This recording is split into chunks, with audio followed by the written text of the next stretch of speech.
Kuat Ma'ruf dan Ricky Rizal telah dituntut jaksa masing-masing 8 tahun penjara. Pertanyaannya, apakah fakta yang terungkap terhadap peran keduanya ini akan menjadi pertimbangan tuntutan maksimal untuk terdakwa lainnya, dalam hal ini Verdi Sambo esok hari?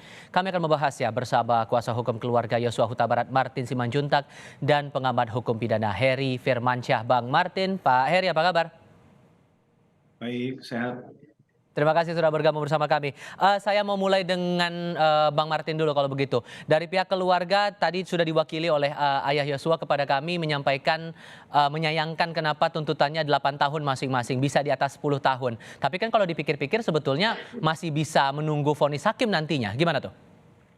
Ya, jadi dalam hukum acara kita ya, yang melakukan penuntutan itu jaksa.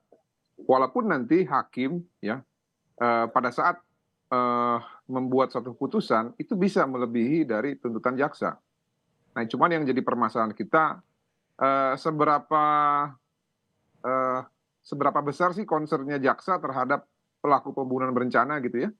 Karena kan di dalam tuntutannya jaksa itu menuntut dengan pasal 340 yang mana salah satu unsurnya itu adalah ataupun salah dua unsurnya adalah dengan sengaja dan dengan rencana terlebih dahulu untuk merampas nyawa seseorang.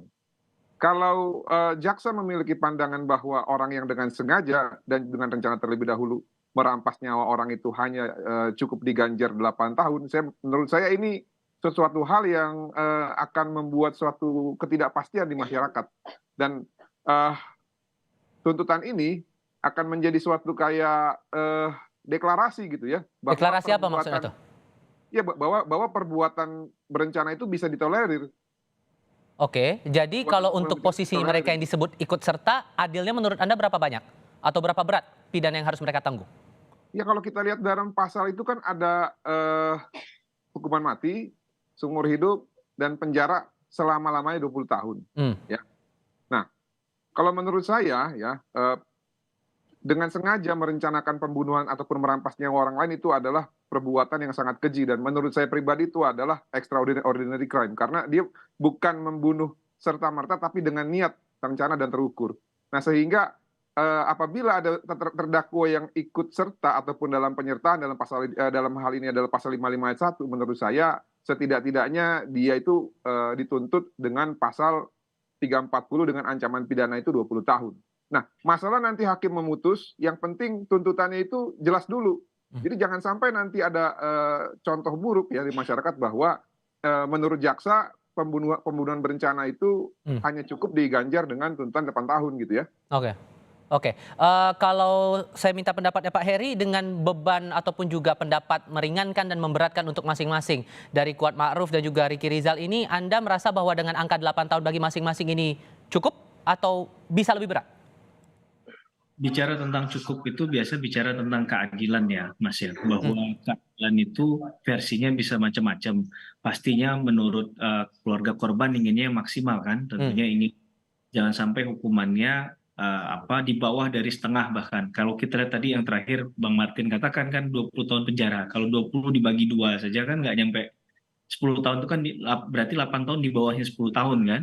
Nah, itu tengahnya aja nggak sampai di situ. Jadi kalau kita bicara keadilan akan berbeda versinya si terdakwa tentunya ingin yang seringan-ringannya. Tapi dalam konteks ini sekali lagi memang jaksa melakukan penuntutan, tetap nanti hakim yang membuat putusan kan.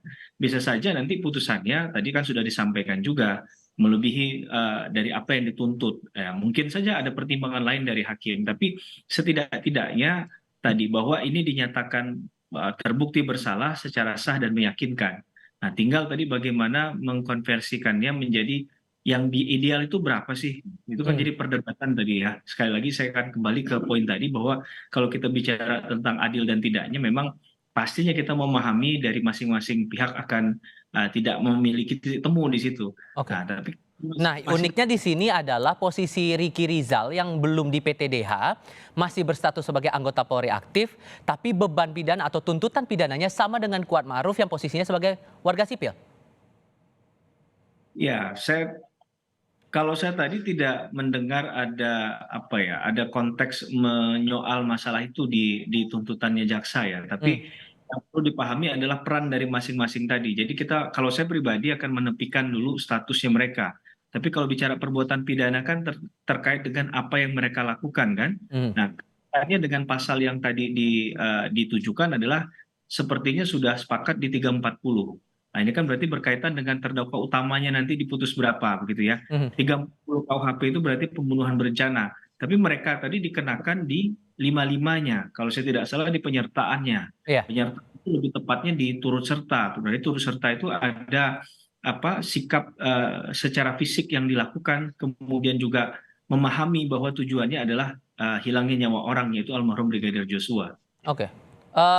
Berkaca dari sidang yang berlangsung hari ini, Bang Martin, kalau dari yang Anda tangkap nih proyeksinya untuk 3 terdakwa berikutnya, bagi Ferdy Sambo, Putri Chandrawati, dan Richard Eliezer, Anda menangkapnya bakal bagaimana untuk tuntutan mereka bertiga? Ya, ini yang saya justru was-was ya. Kenapa? Karena second layer ataupun penyerta dalam hal ini hanya diganjar dengan tuntutan 8 tahun.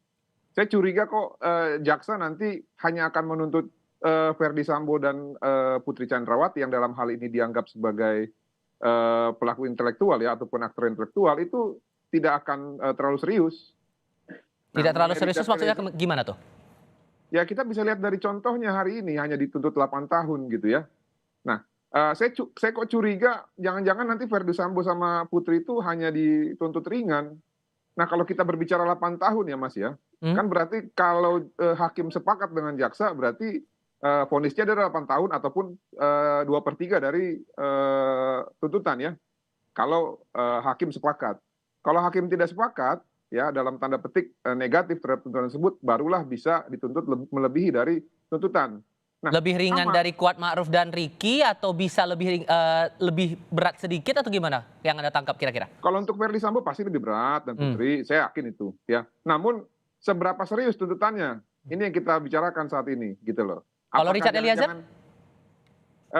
Menurut saya Richard Eliezer akan lebih sedikit berat daripada Ricky dan Kuat karena tadi ada beberapa poin ya dalam surat tuntutan yang mengatakan bahwa Richard Eliezer itu dalam menerima perintah langsung menerima dan langsung menembak. Nah, ini menurut saya ini agak mengkhawatirkan. Berarti jaksa dalam hal ini beranggapan bahwa Richard itu seharusnya bisa menolak dan seharusnya tidak langsung menembak gitu loh. Nah, makanya kita doakan yang terbaik karena apapun itu Richard ini sudah menjadi justice kolaborator dan sudah mempertanggungjawabkan apa yang dia sampaikan di depan keluarga korban gitu ya. Oke, satu hal yang mau saya tanyakan ini, karena jaksa penuntut umum sempat menyinggung masalah ada dugaan perselingkuhan antara Joshua dengan Putri Chandrawati. Apa respon dari keluarga ataupun juga dari tim penasihat hukum? Ya, respon kita kan ada 2 sebenarnya kesimpulannya. Yang pertama, tidak adanya kekerasan seksual. Itu kami sepakat, memang tidak ada kekerasan seksual yang dilakukan Joshua kepada Putri Chandrawati.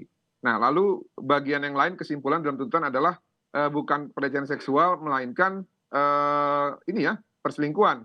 Nah ini yang kami tidak sependapat. Kenapa? Karena Joshua ini memiliki tunangan dan tunangannya masih muda dan cantik. Itu yang pertama secara ini ya secara kenyataan ya. Lalu yang kedua secara sifatnya Joshua.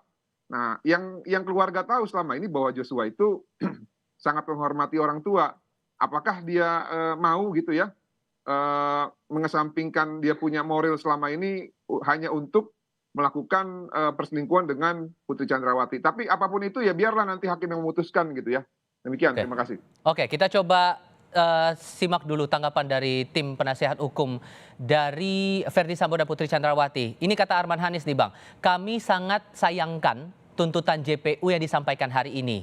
Asumsi yang dimunculkan dalam dakwaan diperparah dengan tuduhan tidak berdasar apa yang didakwakan kepada terdakwa. Sejumlah bagian dari tuntutan benar-benar bertentangan dengan bukti yang muncul di persidangan. Singkat saja tanggapan Anda soal ini. Nah, mereka ini juga sama. Mereka juga menuduh tanpa dasar. Jadi hati-hati Armana kalau berbicara ya. Saya bukan menyetujui apa yang disampaikan oleh jaksa, tapi kalian juga harus hati-hati. Kalian itu menuduh anak klien kami memperkosa tanpa bukti loh. Ya? Buktinya hanya satu keterangan korban dan kalian mau merujuk kepada Undang-Undang TPKS. Suruh baca pasal 39 ayat 1 Undang-Undang TPKS. Apabila ada dugaan kekerasan seksual, wajib segera melaporkan kepada kepolisian. Sudah mereka lakukan belum? Mereka nggak lakukan, jadi mereka tidak punya hak untuk menerapkan undang-undang TPKS tersebut. Demikian, terima kasih. Menurut Anda, Pak Heri, dengan adanya dugaan perselingkuhan yang dibawa jaksa dalam sidang tuntutan kepada 2 terdakwa pembunuhan Yosua hari ini, bakal ngaruh tidak untuk tuntutan bagi 3 terdakwa lainnya? Terutama untuk Putri Chandrawati.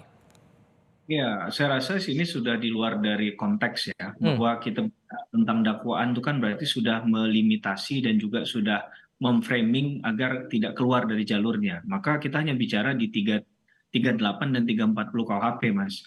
Kalau di luar dari konteks itu, sekali lagi, ini juga masuk ke daluarsa ya. Berarti kan hilangnya hak untuk menuntut. Karena apa? Salah satunya adalah karena misalnya si tersangka itu sudah meninggal dunia. Karena nggak mungkin lagi diproses secara hukum gitu ya. Dan ini bicara tentang bukan hanya keadilan, tapi kepastian hukum juga.